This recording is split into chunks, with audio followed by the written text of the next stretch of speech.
Lapisan selanjutnya yaitu lapisan dermis. Dermis terletak di bawah lapisan epidermis. Dermis dan epidermis dibatasi oleh dermal-epidermal junction. Dermis berfungsi dalam proteksi kulit, elastisitas, termoregulasi, perlindungan imunologis, dan ekspresi.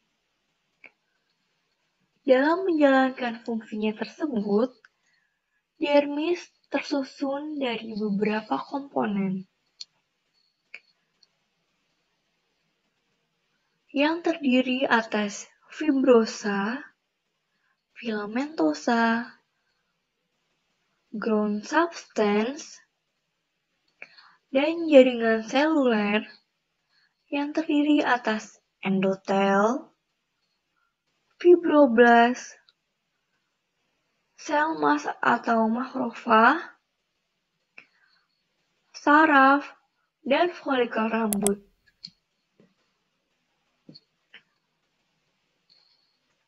Ground substance merupakan struktur yang terbentuk dari proteoglikan dan glikosaminoglikan.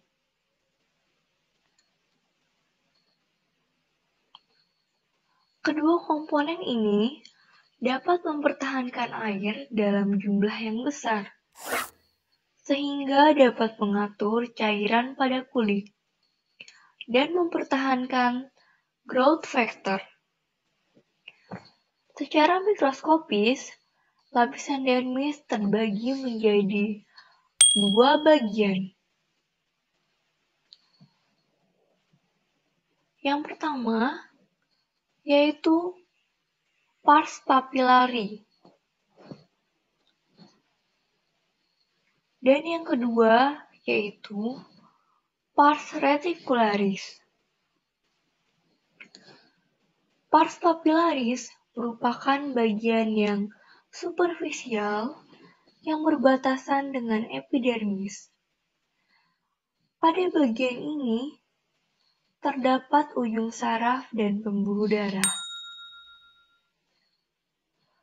Pada pars reticularis, pars ini merupakan bagian dalam dari dermis dan membentuk sebagian besar jaringan kulit.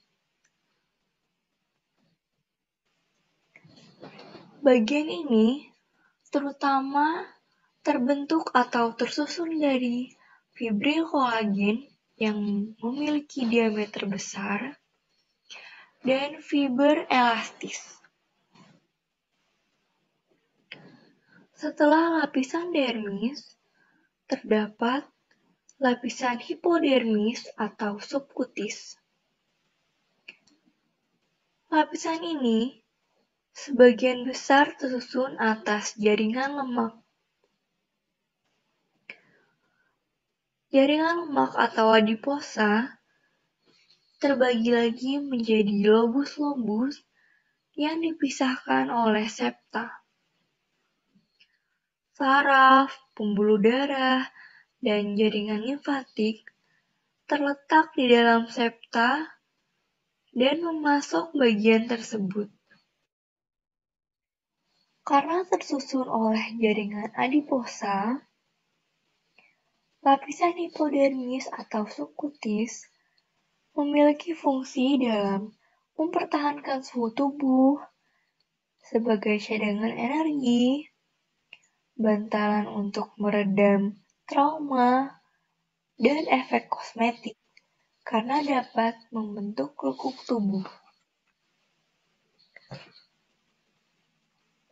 Vaskularisasi pada kulit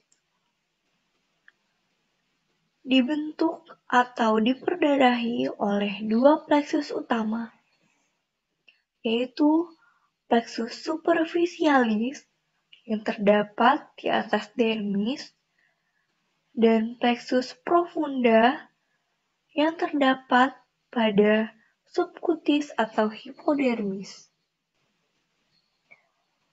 Selain lapisan yang telah dijelaskan tadi, kulit juga memiliki adnexa atau komponen penyokong dan pendukung.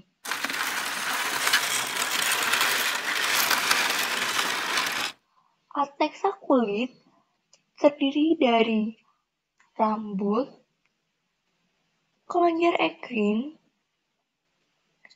kelenjar apokrin, dan kuku. Folikel rambut disebut juga sebagai unit pilosebasea. Unit pilosebasea terdiri dari rambut dan kelenjar sebasea yang bermuara ke folikel rambut atau disebut juga ismus. Unit pilosebasea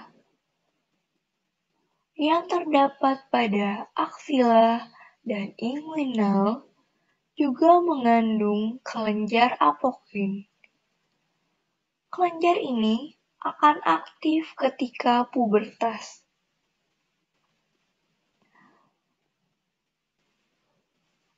Kemudian, folikel rambut ini akan mengalami masa pertumbuhan yang terbagi menjadi 3 fase, yaitu fase anagen, fase katagen, dan fase telogen. Panjang dari masing-masing fase ini berbeda-beda sesuai dari lokasi di mana rambut itu tumbuh.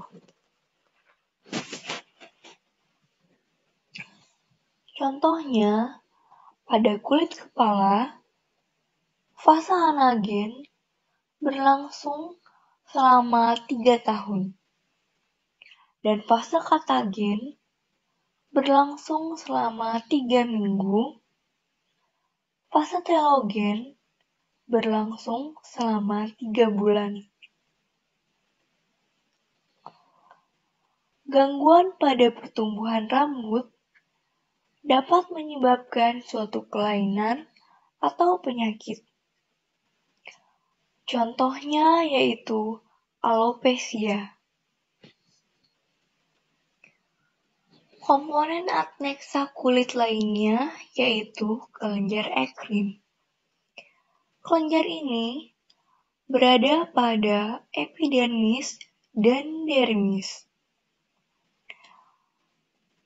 Kelenjar ekrin yang berada pada epidermis disebut juga sebagai acrosyringium.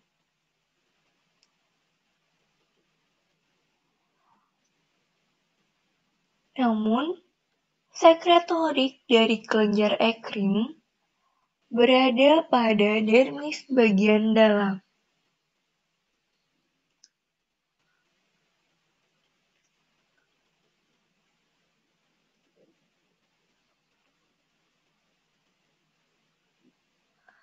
Kelenjar ekrin ini tersebar di seluruh permukaan kulit, kecuali pada kulit di ujung penis, klitoris, dan bibir. Fungsi utama dari kelenjar ekrin ini yaitu mengatur pelepasan panas, ekskresi air dan elektrolit, serta mempertahankan keasaman, sehingga dapat mencegah kolonisasi dari patogen atau kuman. Adnexa kulit selanjutnya yaitu kuku. Kuku merupakan salah satu adnexa yang mengandung lapisan tanduk dan terdapat pada ujung jari tangan dan kaki. Kuku terdiri dari beberapa bagian, yaitu matriks, nail wall, Nile bed, Nile groove, Nile root, Nile plat, Lunula, Eponychium, dan Hyponychium. Kelainan kuku dibagi menjadi 3 bagian. Yang pertama, yaitu dermatosis yang menyebabkan kelainan kuku. Yang kedua, kelainan lempeng kuku. Yang ketiga, yaitu perubahan warna pada kuku. Sekian video kali ini. Jangan lupa like, comment, and subscribe.